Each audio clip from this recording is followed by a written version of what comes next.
nating reporter ay walang iba kundi yung aming kagrupo na laging bumabiyahe.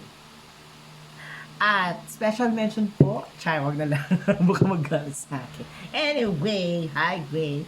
Siya po ang mag-uulat tungkol sa evaluation. Narito na po ang nag-iisa, Sean Deligero. Sean Deligero, take it away na. Go.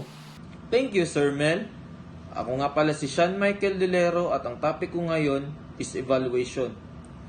Definition: evaluation is a collection of data about outcomes of programs of action relative to goals and objectives set in advance of implementation of a certain program. In social work, evaluation is a continual process where the worker keeps on gathering data which he uses in an ongoing reassessment of objectives, intervention plans, and even definition of the problem.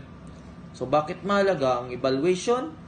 Mahalaga ang evaluation because it is a fundamental attribute of a profession. A systematic body of theory supports and substantiates the skill that characterize of a profession in the field of social work.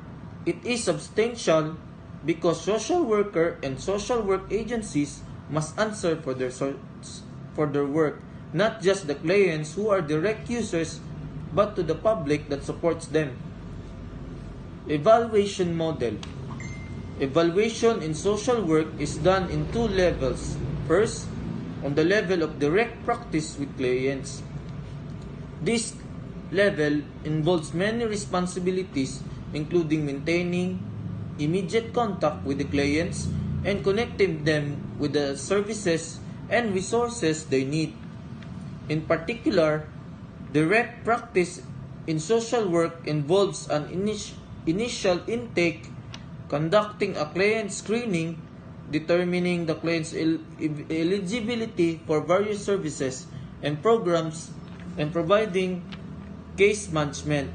Second is on level of program implementation. This level, on the other hand, is the use of strategies to adopt and integrate evidence-based practices, programs, and treatments, and change services delivered within specific settings. Research on the implementation addresses how well new interventions are accepted, fitted with real-world services situation, and sustained. Both levels are believed to be essential the same. So bakit napaka-importante ng evaluation? Napaka-importante ng evaluation para mabigay ng isang social worker or social work agency sa isang tao ang pangangailangan niya. Hindi lang sa tao o sa isang grupo ng mga tao, isang grupo ng mga tao na kailangan nila, kung anong kailangan nila sa isang lugar. Halimbawa, ang lugar na ito ay walang tubig, so bibigyan ba natin sila ng pabahay? So ang kailangan ng evaluation para malaman na kung ano ang kailangan nila. Kaya bibigyan sila ng tubig na mas kailangan nila. In research, evaluation should utilize specific methods to measure outcomes. The evaluation is directed toward the following. Una, measuring the outcomes of the programs or specific intervention. Pangalawa, measuring the change process of the nature of the intervention themselves. Pangatlo, utilizing a research design that will permit you to attribute the outcome of the change process. Evaluation that is concerned with outcomes or effectiveness is called summative evaluation, while the evaluation that is concerned with looking at the process of the work is called formative evaluation. Both can be undertaking the program in direct levels and compromise what is called evaluation research. So, ang evaluation ay madalawang techniques. Ang qualitative at quantitative measures. It is believed that current state of knowledge regarding measurement of outcomes of social work intervention is a reason for difficulties in doing evaluation. However, this should not be a reason for not doing any because it is important aspect of professional responsibility. As a social work, methods and procedure in a practice shall assess if it is effective or not. This is done through measurement techniques. Qualitative and quantitative measures are techniques that may be used. So, ang qualitative measure is used to describe the situation of clients and after intervention. This will show the value of her approach. It can be used to measure the effects of individual and group treatment on the individual.